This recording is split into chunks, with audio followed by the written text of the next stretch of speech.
Hello, my dear friends. I'm Dr. Vaishali Bharambe. I've been teaching anatomy for more than 25 years and I love it.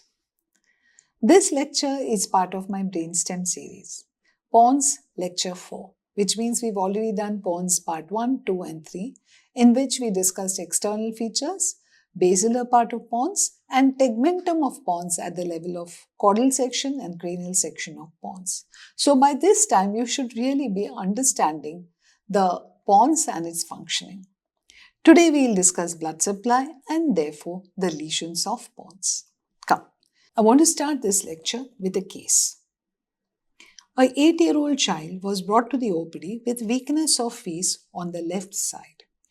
Slight pull on the angle of the mouth on the right side. This was observed over 4 to 5 months by the mother. On examination, left side muscles of the face were found to be weak. Left eye was slightly medially rotated. Sensations on the left side were, however, normal. On examination of the rest of the body, right side upper and lower limb were found to be slightly weak. So what's happening? Left side face is weak. Right side upper and lower limbs are weak. It's a very gradual process. What happened to this child? This child is found to be a case of astrocytoma. She is developing a tumor of pons. Explain the details of the tumor based on the above symptoms.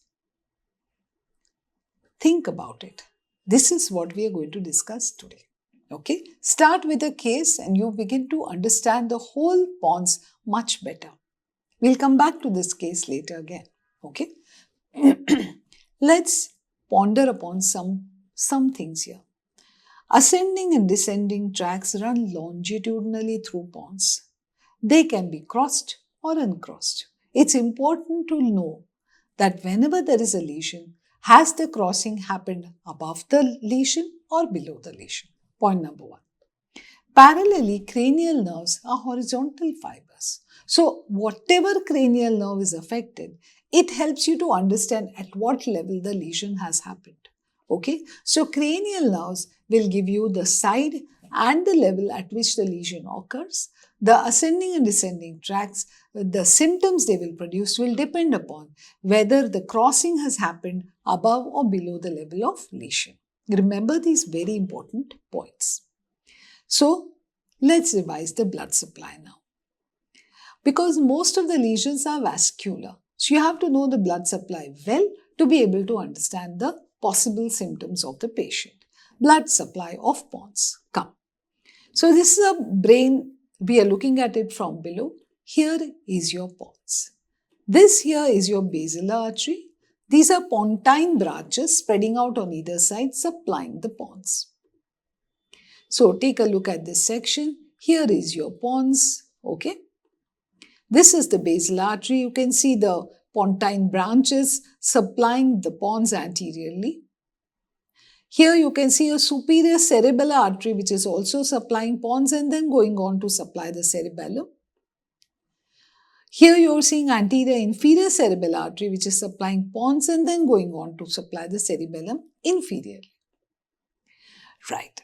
So now this is a section of pons. This is the basilar artery which is supplying which is giving out branches to the anteromedian zone of pons. Remember, we've discussed this in the earlier lecture. This zone on either side of midline is called anteromedian zone of pons, which receives blood supply from basilar artery and its direct branches. This is the pontine artery, which supplies the lateral zone. Branches, as it winds around pons, it gives rise to branches that supply this zone, which is called as the lateral zone. These are short circumferential branches of pontine artery, which supply the lateral zone. Now, here is your posterior zone of pons, which receives blood supply from long circumferential branches of pontine artery. It also receives blood supply from anterior inferior cerebellar artery and the superior cerebellar artery. Clear? Okay. So, all these are branches which can undergo lesion and bring about some symptoms in pons related symptoms in the patient. Okay, median zone supplied by direct branches from basilar artery or a few branches from pontine. Lateral zone supplied by short circumferential branches of pontine artery. Posterior zone supplied by long circumferential branches of pontine, anterior inferior cerebellar and superior cerebellar arteries. Clear? Right. So let's begin to understand lesions of Pons, Raymond syndrome and Millard-Gubler syndrome. Come. So now this is a section of Pons which you have drawn. Considering the shape, you know it's a lower section or the caudal section of Pons. This is abducens nerve. The lesion is happening here. So you can see that the basilar part is affected and it's quite close to the midline. It's probably a median zone lesion. That means it's either branch of basilar artery or the early branches of pontine artery which are affected. What will the patient come with? Look at it carefully and come up with your answer now. You can see corticospinal, corticobulbar, corticopontine tracts affected. You can see abducens nerve affected. What symptoms will the patient come with? Okay. The tracts damaged are corticospinal, abducens nerve. So, when corticospinal tract is affected, these tracts are descending down, crossing at the level of motor decussation in medulla oblongata and descending down on the opposite side. So, symptoms you will see will be contralateral hemiplegia. Opposite side of the body is showing weakness or paralysis, right? So, contralateral hemiplegia. But has the abducens nerve crossed? No. So, the abducens nerve lesion will be on the same side. So, LR6, lateral rectus, is supplied by the 6th cranial nerve. So, the lateral rectus is affected. If lateral rectus is paralyzed, medial rectus will overact. So, you will have a patient whose eye on that side is medially rotated and the body on the opposite side is paralyzed. Okay, so this is called as alternating abducent hemiplegia. So, alternating abducent of one side, hemiplegia or corticospinal tract of the opposite side, alternating abducent hemiplegia. Is the lesion above the motor crossing or below? Is a question you should ask yourself. In this case, obviously above the lesion. Okay. Therefore, you will see the corticospinal tract lesion of the opposite side. Is the type of paralysis upper motor neuron or lower motor neuron? Explain why. Why do you say so? So now see, we've done this many times, but I'm going to do it with you again. Okay. So here is your neuron in the cortex. It's descending downwards as corticospinal tract, relaying, crossing over and relaying in the lower motor neuron at the level of spinal cord, right? So this entire neuron is an upper motor neuron. This one at the level of spinal cord is your lower motor neuron along with all the cranial nerve nuclei. All these are lower motor neurons. Now understand that this is our lesion. Who is cut? Upper motor neuron is cut. Therefore, what is the lesion? It's an upper motor neuron lesion. It's very straightforward. Okay. So, the lesion of corticospinal tract is an upper motor neuron lesion. However, so what symptoms will you see? Pyramidal tracts, corticospinal tract of the opposite side is affected. Loss of ability to perform fine skilled movements, Babinski sign positive, superficial abdominal reflexes absent and cremasteric reflexes absent. Usually I like to remember a few things and move forward with it instead of remembering too many and then forgetting all of them. Remember a few and move forward initially. Okay, so this is what you will see in the patient. Loss of ability to perform fine movements, Babinski sign positive, cremasteric reflex absent and superficial abdominal reflexes absent. Now let's talk about LMN lesion. So what is affected? This is your upper motor neuron. These are your lower motor neurons. Now the lesion is here. The lower motor neuron lesion, this is your 6th cranial nerve affected. Therefore, the lesion is a lower motor neuron lesion for the abducens nerve. This is your answer to what we have been discussing. The lesion is above the motor crossing. Therefore, you will see contralateral hemiplegia, but at the level of the lesion itself, you will see ipsilateral abducing nerve lesion. Patient will come with a medially rotated eyeball. Patient has a medial squint. The hemiplegia is upper motor neuron type of lesion. The abducent nerve lesion is a lower motor neuron type of lesion. This is the answer to the question I had put up when we began discussion of Riemann syndrome. Alternating abducent hemiplegia. Right. So, that's the facial nerve. That's the abducent nerve. Right? Okay. Suppose the lesion was like this. Okay. Not only the median zone is affected, but the lateral zone is affected too. If this is your lesion, then this could be the pontine arteries, the paramedian branches of pontine arteries are affected, but to a larger extent, right? So what you will have is abducent nerve is affected, the facial nerve is affected too. This is called Millard-Gubler syndrome. Okay, tracts damaged are corticospinal, abducent nerve, facial nerve. So what will you get because corticospinal is affected? You will have contralateral hemiplegia.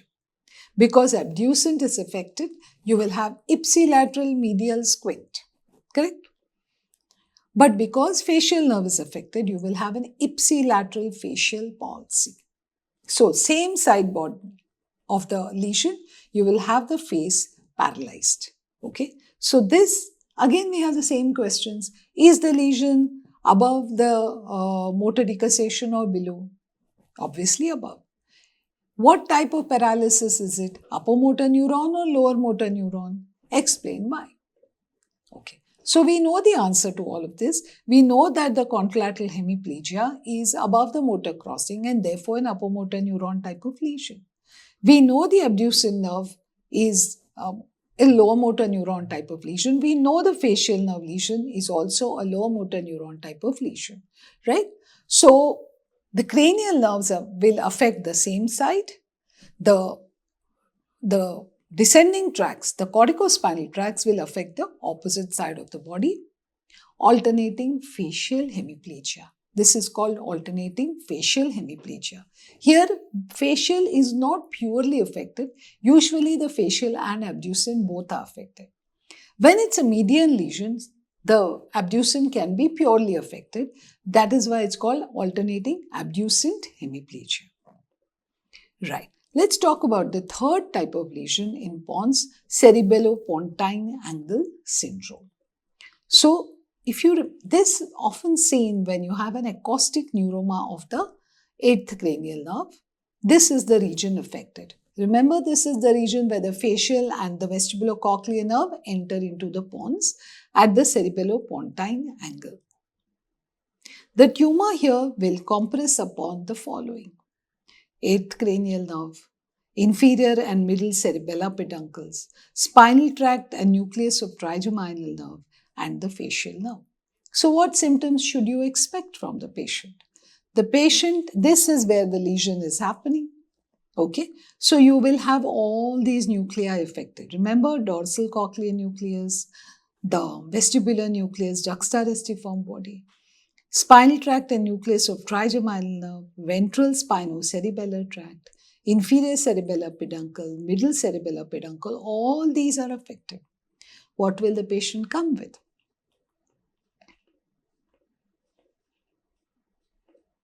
Let's do this. First, ask yourself, if the vestibulocochlear nerve is affected, what will happen? Patient will have tinnitus, like there is sound in his ear. Progressive deafness, slowly the cochlear nerve is getting compressed, so he'll have deafness. Nausea, vomiting, because of affection of your vestibular nuclei, nystagmus and vertigo. These are vestibulocochlear nerve related symptoms. Now, if spinal tract and nucleus of trigeminal nerve are affected, the patient will have ipsilateral loss of pain temperature coming from the face. If your facial nerve is affected, he will have ipsilateral paralysis of muscles of the face, hyperacusis, because of stapedius muscle being affected. and loss of taste from the anterior two-thirds of tongue because of chordae tympani being affected, right? And cerebellar dysfunctions because the cerebellar peduncles are affected. Patient will have intention, tremor, imbalance, dysmetria, all those balance-related symptoms. All these, when they happen together, suspect cerebellopontine angle syndrome. Okay? So let's talk about one catastrophic lesion, pontine hemorrhage. Hemorrhage can be from any one of the mentioned arteries. Symptoms will depend upon the specific artery affected. Extensive hemorrhage may be bilateral, pinpoint pupils, bilateral paralysis of face and limbs, loss of ability to control body temperature, deep coma, reticular nuclei are affected. This is a catastrophic lesion. Pontine hemorrhages are serious lesions. Let's talk about astrocytoma of Pons, the most common tumor of brainstem seen in childhood. What symptoms will the patient have? We've already discussed it in the case that we started this lecture with. The symptoms will be ipsilateral cranial nerve palsy, be 5th, 6th, 7th, 8th, any or all these nerves will be affected. Contralateral hemiparesis because of corticospinal tract. Contralateral hemianesthesia because of dorsal column tracts being affected or the medial lemniscus being affected. Imbalance because the peduncles are affected. So we come to this child, the case that we started with. Okay, so what is she showing? Left side muscles of the face are found to be weak. So the lesion has to be facial nerve on the left side. Okay, so the tumor is growing on the left side. The facial nerve is getting compressed. Left eye is slightly medially rotated. That means medial rotation, abducens nerve is affected. Sensation on the left side face are, however, normal. That means the trigeminal is spared. Okay, so those trigeminal nuclei that are present are at this moment not affected. On examination of rest of the body, the right side upper and lower limb are found to be weak. That means the contralateral hemiparesis has started to happen. So it's compressing the corticospinal tract. Okay, that is the region in which your tumor has started to grow. This is astrocytoma of Pons. Because the cranial nerves are affected on the left side, the tumor is on the left side. So, this is the explanation. Please read it on your own. I'm not going to read it again. I have explained it to you. I've kept this here so that you can pause the video and read it once for your own understanding. It looks like a median tumor of Pons on the left side. Right. So, what did we learn today? We talked about blood supply of Pons. Then we spoke about how different arteries are affected, resulting in different types of lesions. Raymond's syndrome alternating abducent hemiplegia. Millard-Gubler syndrome alternating facial hemiplegia. Then we talked about cerebellopontine angle syndrome, pontine hemorrhage, and astrocytoma of Pons. I hope that having studied Pons, you were able to apply the first 3 lectures to be able to understand the last one. That's how we study. Okay, you study the sections and then you study the lesions. You will find, surprisingly, this is like mathematics. So I hope you enjoyed it, and I'll see you in my next lecture, which will be beginning of the midbrain series. Okay, we are just hang in there now. We are almost done with the brainstem series. Bring yourself to enjoy and also have the satisfaction of having completed 2/3 of our brainstem series. Bye.